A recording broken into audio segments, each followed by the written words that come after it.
Now, Gene Sperling, this morning in that interview, did fire off a bunch of projections from outside private economists showing anywhere from 1 to 3 million new jobs created by the president's latest plan. Chris and Laurie.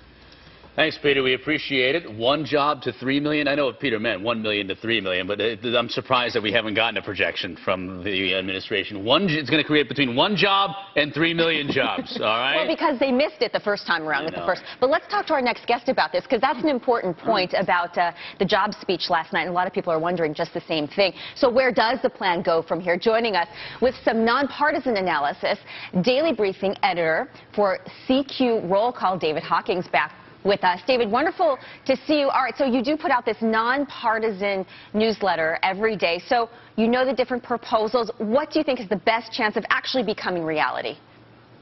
Well, I think obviously the word tax cuts continues to be really appealing to the Republicans. And just this week, last week, the Republican leadership didn't seem too interested in this in this extension of the so-called payroll tax holiday, let alone the expansion of it to cover the employer's half of what they pay for Social Security. But in the last couple of days, there's been a renewed interest in it on the part of the Republican leadership. Mr. Cantor, Eric Cantor, the House Majority Leader, said this morning that he was ready to cut a deal so long as the President didn't make it a take-it-or-leave-it proposition for his entire package. The Speaker of the House said much the same thing last night.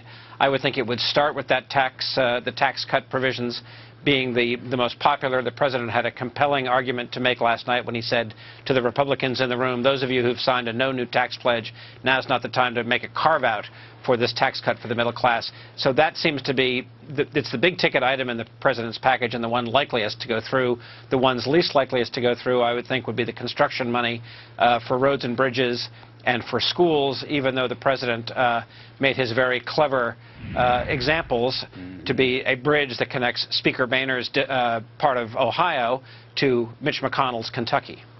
But you know what? I mean, David, with the President giving a big speech in front of Congress and the world yesterday as we were all getting ready to watch football, I mean, don't you think that he's not going to want to go back on anything that he said last night? It's sort of this, look, here it is, guys.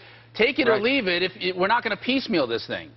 He did say, by my count, 12 different times a version of just pass my bill. Yeah. Now, that having been said, Vice President Biden said this morning on some of the morning shows that he was willing that his side, the administration side, was ready to talk.